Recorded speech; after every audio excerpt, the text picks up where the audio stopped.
Welcome back, everyone, to the Brian Crombie Radio Hour on Saga 960. I enjoyed that conversation with Michelle Nadon about a career, about recruiting, about interview techniques, about things you got to think about to be a success in the job hunt and, frankly, in life. And I think that that's one of the things that I try to, get across through my radio interviews is really analyzing different people's lives by talking to them and hearing what they have to say about different political issues, about different economic issues, but then also about their life experiences. And I've got a couple of people this week that are really kind of interesting in that regard. So I want to tell you a little bit about my week. Obviously, Monday, Michelle Nadon talking about careers. She primarily is focused on the media and entertainment business, but I think a lot of her lessons have applicability to almost every sector in life. And the idea of goal setting, that's the number one criteria, I think is really, really interesting. Tomorrow, Tuesday, I've got Phil Gursky on Chinese interference in Canadian federal general elections. Phil spent, 20, 30 years in different parts of the Canadian security intelligence system, focused primarily on Al-Qaeda. And I think that, that would be a completely separate, interesting interview and story. But he's focused on the report from the former Governor General, David Johnston. He's focused on whether or not we need public inquiries, and he's focused on the partisan reactions to it. And it's interesting because he does take a very balanced view. So he thinks that there's unquestionably Chinese interference, and he believes the Canadian security establishment reports in this regard, and some of the media reports, not all, but some of the media reports in the Globe and Mail, for an example of that. But then he also doesn't think that there needs to be a public inquiry because he thinks that a public inquiry would end up divulging things that we don't want divulged, and that the benefit of the information is already out there. And he also thinks that the opposition leaders should take the top security clearances they've been offered, and is shocked and surprised that they haven't already got those clearances already, be bound by those obligations to keep things that they learned secret, and to go into the files that David Johnston has offered them and understand the situation. And then further, he thinks there's a real breakdown in lack of respect for the intelligence community in Canada, unlike in Australia, UK, and particularly the United States, and that we need more respect in government for intelligence, and particularly foreign intelligence, both abroad as well as foreign actors in Canada. And that too often decisions are made only from a political standpoint rather than necessarily from an intelligence standpoint. And then finally, he worries about government and whether government is actually working to our benefit. And I think that's a common concern you've heard on numerous different interviewees on my show and from myself. And I think that's kind of interesting. And we end up with a conversation about problem spots around the world and terrorism, et cetera. And he, I think, probably justifiably says that too much of the focus has been on right-wing extremism of late, which is there, but not nearly as large and as prevalent as the media and our current conversations would suggest they are. And he reminds us that the vast majority, if not, over 90% of terrorist activities worldwide are from extremists, Islamist extremists, Al-Qaeda, ISIS, etc., and that there is a fair amount of potential extremism on the ultra left. And I think that's kind of interesting. And so hearing from an intelligence expert who's not partisan and really has a very balanced view, in some places criticizing David Johnston, report, and other times effectively agreeing with the report, I think is really fascinating.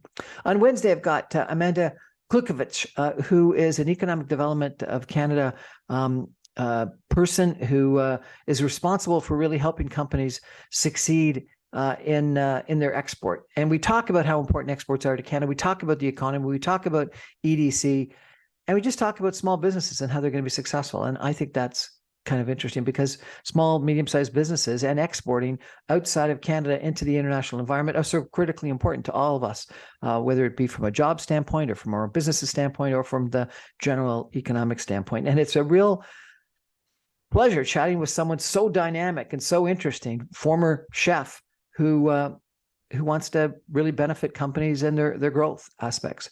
And then on Thursday, I've got Shia Polanski, who is a victim of something called the pig butchering scam.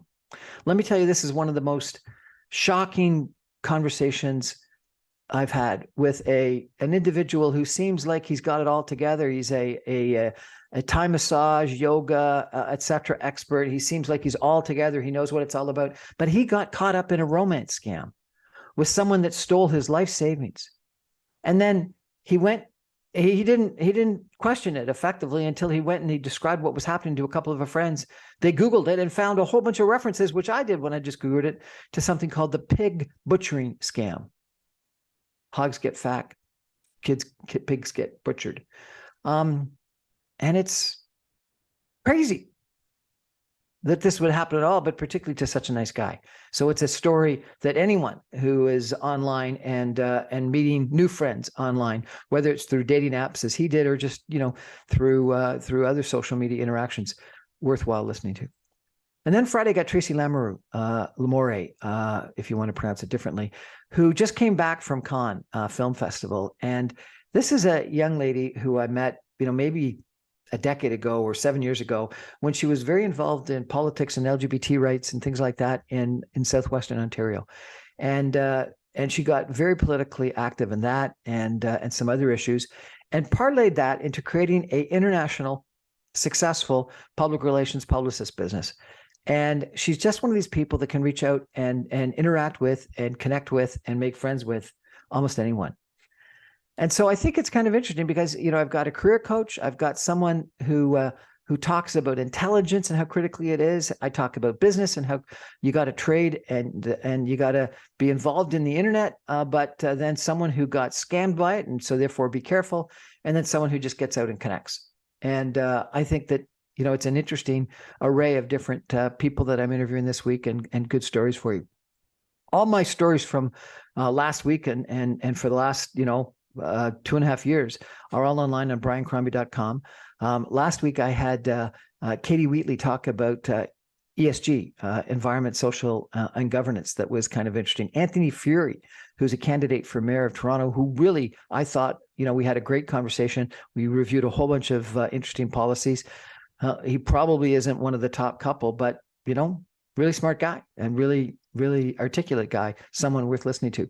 Then Dominic Carty and Rick Peterson talking about Center Ice Canadians and this brand new political party that they're thinking about launching, and how they think there's this hole in the middle of the political spectrum, which I tend to agree with, and why they think that the Conservative Party has moved right, the Liberal Party and the NDP party have moved to the left, and there's this gaping hole in the middle, and they want to fill it. Sean Almeida is a guy from Boston, Massachusetts, former U.S. Marine, who I interviewed on Thursday because he spent the last decade and more in Kiev, and before that in Russia. And he's talking about what it's like to live in Kiev today, where he's being bombed. They're being bombed, night after night after night. And he's trying to build a business and keep his business going. And that's interesting. And then I've got Holly Henlow from the Soho Media Group talking about self-development and manifesting and social media on Friday of last week. I've gotten an unbelievable amount of positive emails in response to her interview, because I think a lot of people can see themselves in Holly in her life. She's gone through some struggles, some big struggles, and some big changes in her life, but she's come out the other end as a phoenix and really has achieved great and wonderful things. So that's just a quick review of 2 weeks of the Brian Crombie Radio Hour on Saga 960. I'm having a heck of a good time interviewing all these wonderful people. If you want to be interviewed, if you think you've got a story to tell, reach out to me. briancrombie.com is my website. You can see all my old podcasts and video casts. I also record them and publish them on Facebook, Instagram, YouTube, etc., as well as podcasts on Speakeasy, SoundCloud, Audible, Apple, etc. So you can catch me on numerous different places. I want to thank you for letting me into your cars, your homes, wherever you're listening, whether it's on the radio or whether it's on my podcast or whether it's on a video. I've immensely enjoyed the time that I have had in the past 2.5 years to interview a whole bunch of really interesting, fascinating people and bring those stories to you, my listeners. And whether you listen to me once a week, once a day, once a month, once in whoever long, that's okay. I've got great stories. I hope you reach out and listen to me every once in a while. Thanks for joining me. That's my show for tonight. Have a great week. And as I mentioned, Michelle Nadan tonight, Phil Gursky, Interference tomorrow, Amanda Klusko on Economic Development on Wednesday, Shai Pionsky on the pig butchering scam Thursday, and then Tracy Lamoureux on Friday talking about public relations and the Cannes Film Festival. Good night, everybody.